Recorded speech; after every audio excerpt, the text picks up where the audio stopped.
నగర ప్రజలు జర జాగ్రత్తగా ఉండుర్రి. మనం చాలా రోజుల నుంచి కూడా వర్షాలు పడతలేవు అనే దాని మీద కూడా వార్తలు చూస్తున్నాం. ఇప్పుడు తరచుగా వర్షాలు పడుతున్నటువంటి నేపథ్యాలు చూస్తున్నాం. సో మార్నింగ్ స్కూళ్ళకు వెళ్ళేవారు కావచ్చు, లేకపోతే ఉద్యోగాలకు వెళ్ళేవారు కావచ్చు, దాంతోపాటు సాయంత్రం తిరిగి ఇంటికి వెళ్ళేవారు కావచ్చు, జర భద్రంగా ఇంటికి చేరుకోవాల్సిన అవసరం ఉంటుంది.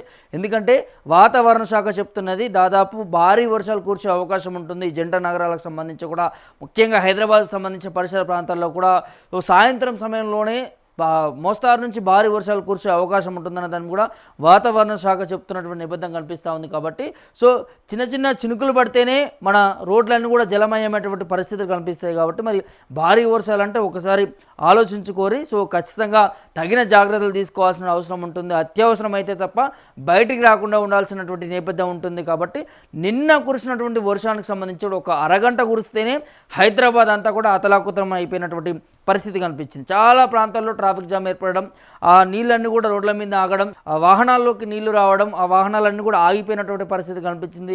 చాలా ప్రాంతాల్లో ట్రాఫిక్ జామ్ ఏర్పడింది. 1 గంట 2 గంటల పాటు వరకు కూడా ఈ రోడ్లపైన నీళ్లు ఉండడంతో ప్రజలు, ప్రయాణికులు చాలా ఇబ్బందికర పరిస్థితులు ఎదుర్కొన్నారని చెప్పుకోవచ్చు. సో దానికి సంబంధించినటువంటి ఒక వార్త ఉంది, చదివినిపించే ప్రయత్నం చేద్దాం. అరగంట దంచుకొట్టినటువంటి వాన, ప్రధాన రహదారులు జలమయం, ఐటీ కారిడార్, బంజారా హిల్స్ ప్రాంతాల్లో ట్రాఫిక్ జామ్. మరో 2 రోజుల వర్ష సూచన ఉందనేది తెలుస్తున్నది. భారీ వర్ష సూచన ఉన్నదట. ఇక జాగ్రత్త వహించాల్సిన అవసరం ఉంటుంది. నగరంలో బుధవారం రాత్రి అరగంట పాటు కూడా పలు ప్రాంతాల్లో కురిసినటువంటి భారీ వర్షంతో రహదారులు జలమయం అయ్యాయి. సికింద్రాబాద్ ప్రాంతంలో రహదారిపై మోకాల లోతు వరద నీరు నిలిచిపోయింది. ద్విచక్ర వాహనాలు వరద నీటిలో సగానికి పైగా కూడా నీటి మునగడంతో వాహనదారులు ఇబ్బందులు పడ్డారు.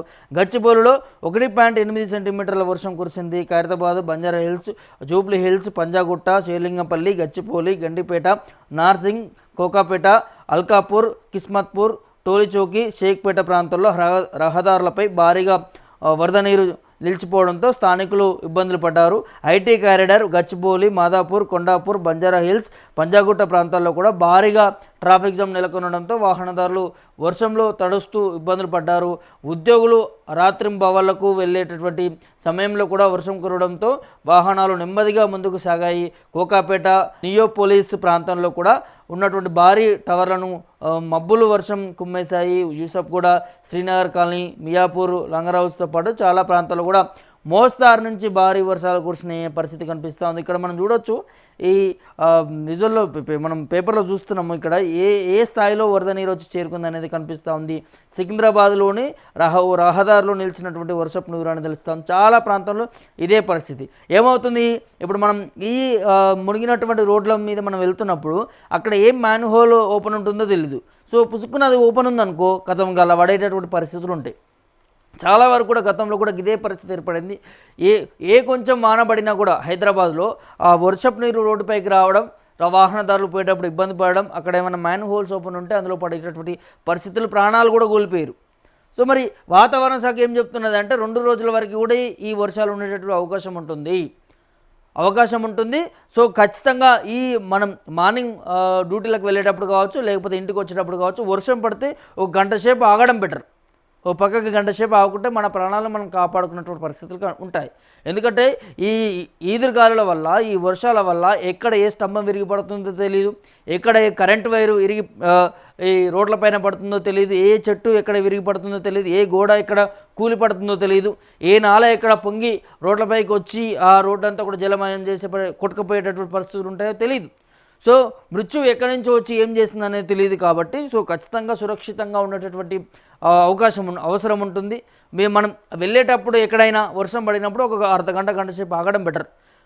మామూలు వర్షం పడితే ఏం లేదు, కానీ భారీగా వర్షం పడితే మాత్రం చాలా ప్రమాదం ఉండేటటువంటి పరిస్థితులు ఉంటాయి. కాబట్టి ముందే ఈ హైదరాబాద్ అంటేనే మనం చూస్తున్నాం, చిన్న వర్షానికి ఏ విధంగా వరద నీరు వస్తుందనేది తెలుస్తుంది.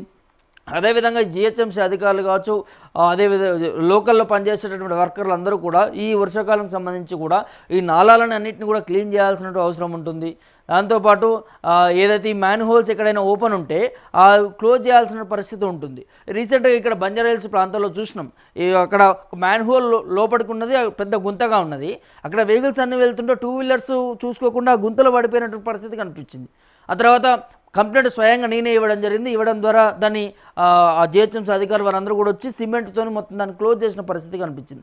సో గిట్లనే చాలా ప్రాంతాల్లో ఇదే పరిస్థితి ఉంటుంది. ఒకవేళ అది క్లోజ్ చేయకపోతే ఏమవుతుంది, ఈ వర్షపు నీరు వచ్చి అందులో చేరుతుంది. చేరడం వల్ల వెహికల్స్ రావడంతో అక్కడ అందులో పడిపోయేటటువంటి పరిస్థితులు ఉంటాయి కదా. సో చాలా పరిస్థితులు గిద్దే, చాలా ప్రాంతాల్లో కూడా హైదరాబాద్లో గిదే పరిస్థితి చూస్తున్నాం. ఒకవేళ మీరు ఎక్కడైనా ఏదైనా ఇబ్బంది పరిస్థితి ప్రాంతాలు ఉన్నాయి అని అనుకుంటే ఖచ్చితంగా జిహెచ్ఎంసీ సమితి అధికారులకు కూడా సంప్రదించవచ్చు. వారికి కాల్ చేసి కూడా దాని టోల్ ఫ్రీ నెంబర్ కూడా మనం జిహెచ్ఎంసీ పోర్టల్లో కూడా మనకు దొరుకుతుంది.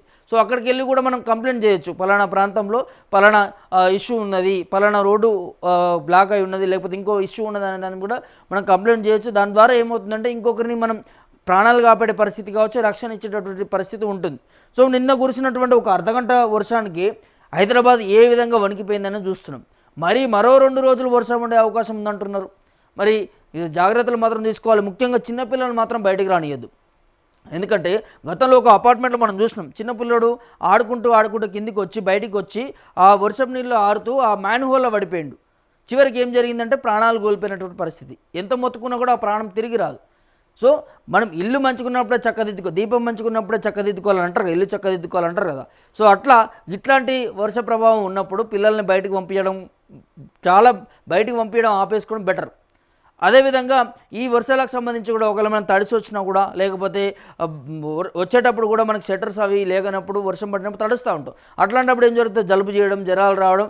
దీని ద్వారా ఇంకేమో జరగవచ్చు అంటే ఇంకా కరోనా పాండమిక్ వైరల్ అవుతుంది. కరోనా కేసులు వస్తున్న నేపథ్యంలో ఇది ఇంకా ఎక్కువగా అటాక్ అయ్యేటటువంటి పరిస్థితులు ఉంటాయి.